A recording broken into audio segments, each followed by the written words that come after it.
Assalamualaikum warahmatullahi wabarakatuh. Saya Fira Yulia Feriska dengan NIM 14014211176. Pada kesempatan kali ini saya akan presentasikan materi mengenai mekanika dan kinematika yang meliputi acuan, kecepatan, dan percepatan gerak.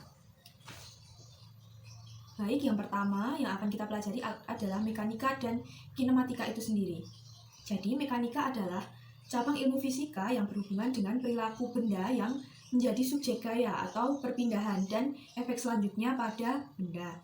Kemudian untuk kinematika sendiri ada dua artian di sini. Yang pertama, kinematika adalah bagian dari mekanika yang mempelajari tentang gerak tanpa memperhatikan apa atau siapa yang menggerakkan benda tersebut.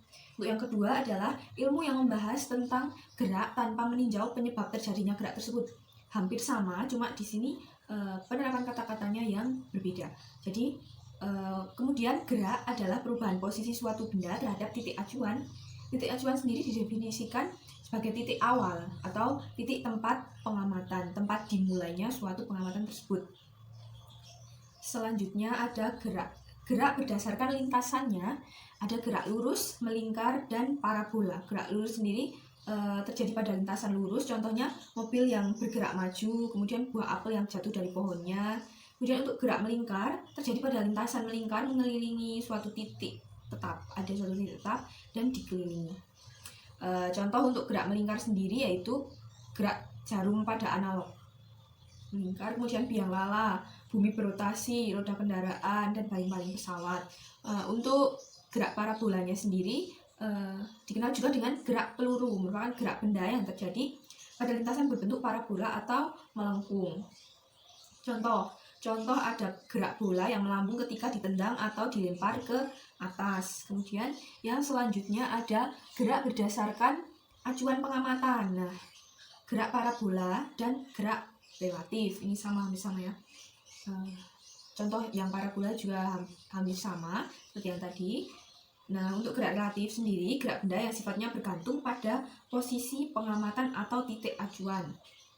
Untuk yang terakhir ada berdasarkan sifat kecepatannya, ada gerak lurus beraturan atau GLB dan gerak lurus berubah beraturan atau GLBB. GLB sendiri gerak suatu benda pada lintasan lurus dengan kecepatan konstan atau tetap. Contoh, seseorang yang sedang mengendarai sepeda motor pada jalan raya yang lurus dengan kecepatan yang konstan atau tetap.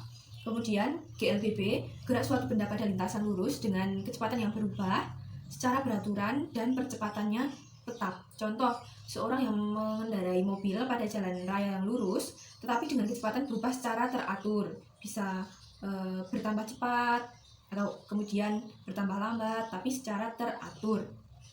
Kemudian yang selanjutnya, kerangka acuan. Nah, kerangka acuan sendiri ini adalah suatu perspektif dari mana suatu sistem diamati.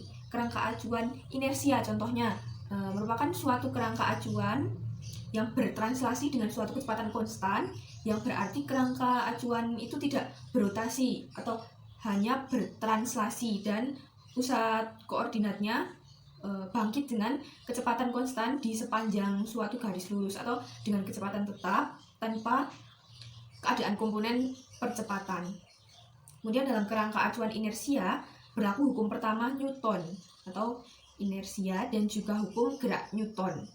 Nah, sebagai metode untuk mendeskripsikan secara singkat suatu kerangka acuan inersia, suatu kerangka acuan inersia ini merupakan suatu kerangka acuan yang satu, bangkit dengan kecepatan konstan, dua, tidak bangkit, dipercepat, tiga, di mana hukum inersia berlaku, kemudian selanjutnya di mana hukum gerak Newton berlaku, dan yang terakhir adalah di mana tidak terdapat gaya-gaya fiktif. Yang selanjutnya ada kerangka acuan non-inersia. Suatu kerangka acuan non-inersia untuk contoh mobil yang bangkit melingkar atau komedi putar yang sedang berputar, berakselerasi atau berputar. Nah, hukum pertama Newton tidak berlaku dalam kerangka acuan non-inersia yang tampak dengan keadaan percepatan pada objek tanpa keadaan gaya yang menyebabkan dalam kerangka acuan tersebut. Nah, kecepatan konstan saja kekurangan untuk membuat suatu kerangka acuan menjadi kerangka acuan inersia. Nah, ia juga harus bangkit dalam suatu garis lurus. Nah, gerak berputar atau melengkung akan menyebabkan kerangka acuan tidak lagi menjadi inersia dikarenakan muncul percepatan sentripetal. Nah, sebagai metode singkat untuk mendeskripsikan kerangka acuan non inersia, kerangka acuan non inersia ini merupakan suatu kerangka acuan yang satu, kecepatannya berubah dipercepat, diperlambat, atau bangkit dalam yang diseberangi tidak lurus atau berbelok-belok. Kemudian yang kedua dipercepat, yang ketiga di mana hukum inersia tidak lagi berlaku, dan yang terakhir adalah di mana munculnya gaya-gaya fiktif agar hukum gerak Newton tetap berlaku. Selanjutnya ada kecepatan.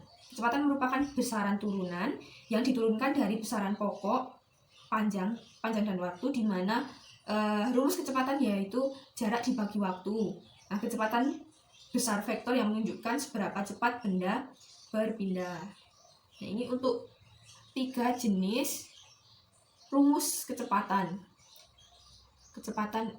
Jadi rumus dasar kecepatan itu adalah kecepatan sama dengan jarak bagi waktu. Nah, sementara untuk rumus kecepatan rata-rata bisa dilihat pada gambar hitam seperti itu, dan untuk percepatan sesaat atau kecepatan sesaat, nah seperti itu, seperti gambar yang warna putih. Untuk percepatan sendiri,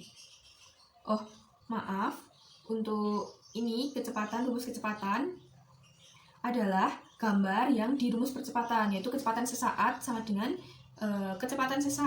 dengan limit sama dengan 0, posisi atau jarak dibagi waktu.